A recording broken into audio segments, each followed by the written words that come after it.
According to the World Health Organization, 1 in every 8 people worldwide live with a mental disorder.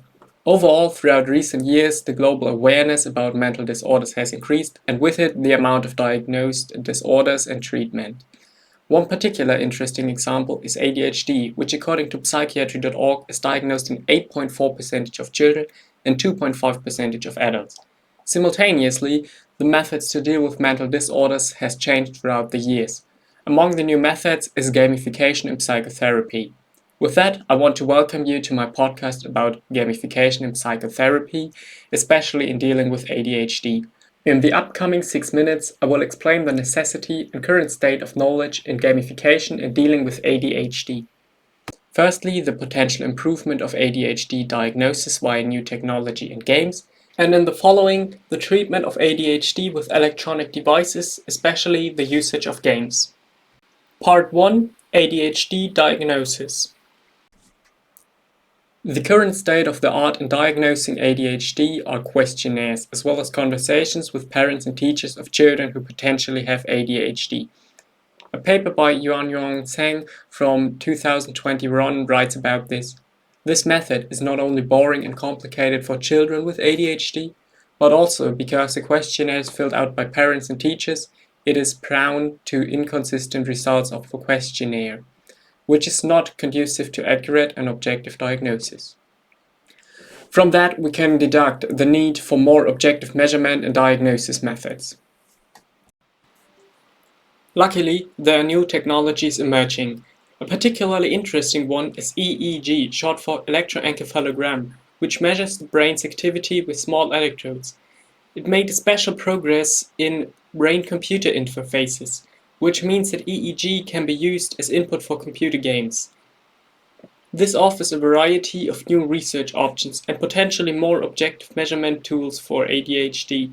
Some of the best results to date have been obtained when measuring players' attention during playing video games, as people with ADHD have difficulties to continuously pay attention. Some example studies include the following.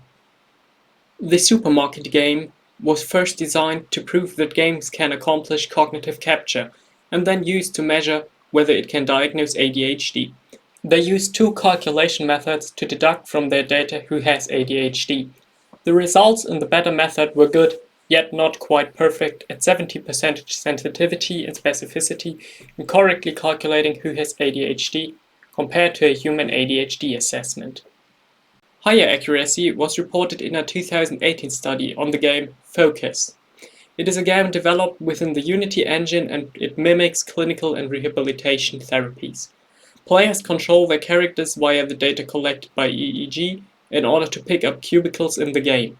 The study reported a 98% accuracy in detecting ADHD. Part 2: ADHD Treatment. As aforementioned, ADHD leads to difficulties in paying attention to some topics. Other symptoms include the impairment of so-called executive functions. These are brain functions that, according to psychologytoday.com, include among others the short-term memory related to sensory and spatial information and problem solving, as well as emotional and motivational regulation. On further side, these brain functions are also needed in games, and therefore games could potentially train them. There are already non-game related treatment methods for ADHD. However, they are often either expensive or have negative side effects, like the best-known ADHD drug, Ritalin. Not only do I personally know 2 people who stopped taking Ritalin against ADHD due to its side effects, but there are also a variety of studies that have shown the side effects on a larger scale. And multiple websites such as Healthline and Medical News Today list side effects of Ritalin such as insomnia, loss of appetite, anxiety, and more. Therefore, games as a treatment method need research and are already studied. Regarding the difficulties to pay attention, EEGs find another use called neurofeedback training. This term describes that the measured brain activity data are used in video games as a direct feedback to the player.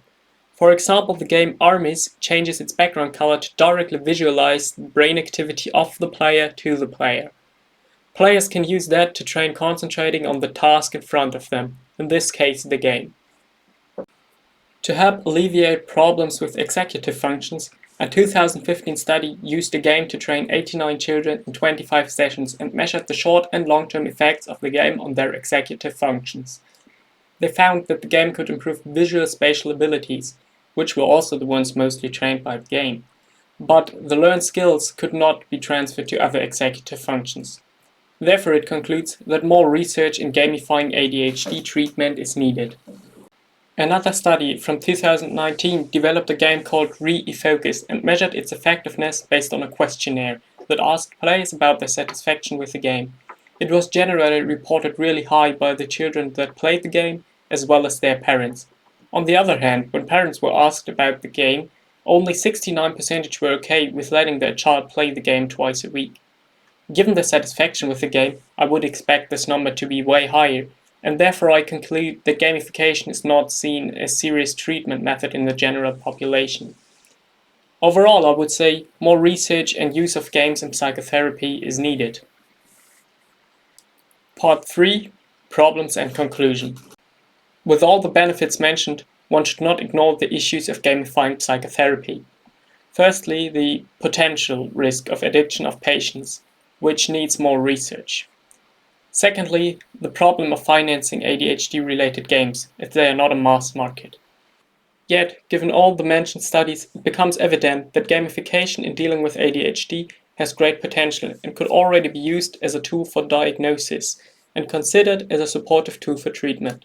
Although, the most important conclusion many of the given studies draw, and I fully agree, is that more research on gamification in dealing with ADHD is necessary.